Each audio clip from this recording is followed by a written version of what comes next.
Things you should know before investing in mutual funds. That's our topic for discussion today in the Market Secrets Investment Series. So, the first and common question people have is, are mutual funds stored in demat format? The answer is not necessarily. Only if you buy from a broker, then you can see them in your demat account. In all other options, you will get a statement like a demat account, but it will work completely online without a demat account.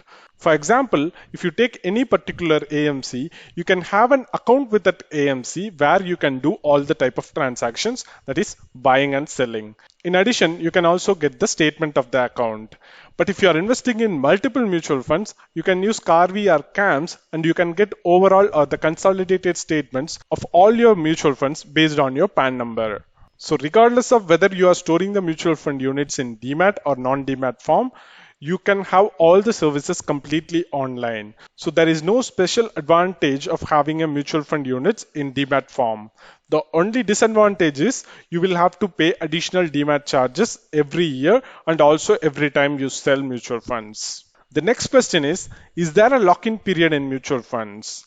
Only the ELSS funds, that is equity linked tax saving mutual funds, will have the fixed minimum lock-in period of 3 years from the date of allotment. All the other mutual funds don't have any lock-in periods, so they are extremely liquid. However, depending on the mutual fund, there can be an exit load which is different from the lock-in. The next common question is, what are the hidden charges in mutual funds? Mutual funds have annual charges which is called expense ratio or the fund management fees. There are no hidden charges. The fund management fee is a slightly variable charge which is charged as a percentage of AUM, that is asset under management, and the details of which you can find it in the fund fact sheet. You can also get the charge details of last few years from the AMC or any of the aggregator sites. Next question is, what happens to the dividends paid to mutual funds by the underlying stocks? The dividends declared by the underlying stocks go into the AUM of the mutual fund and increases the NAV of the fund.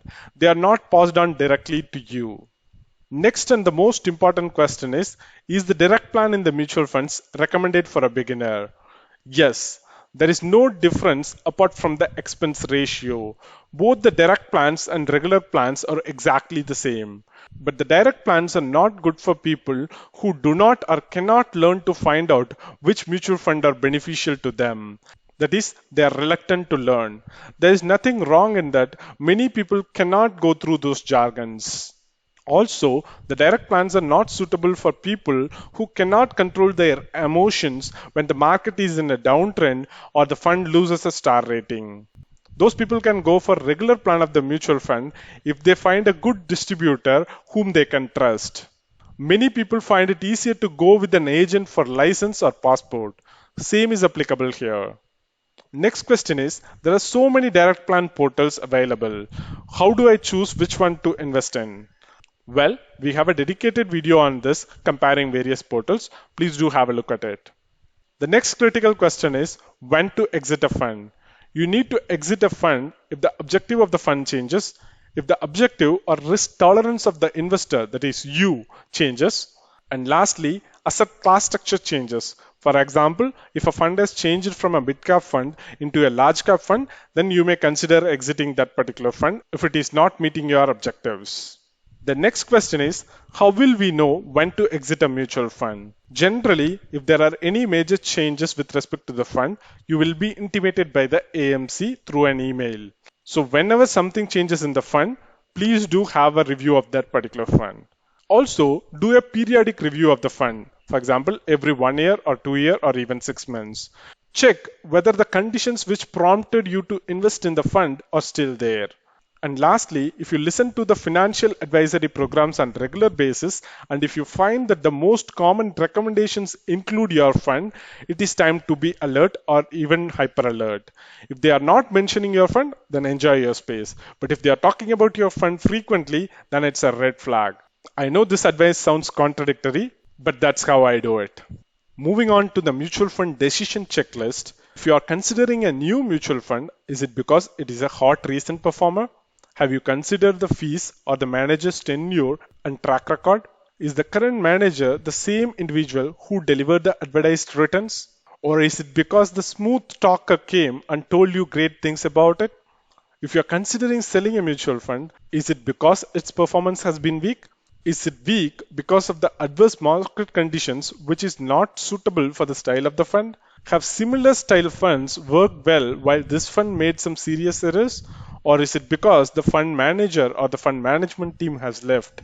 These are the things that you should have in your mutual fund decision checklist, which you should be using while picking up or dropping a specific fund.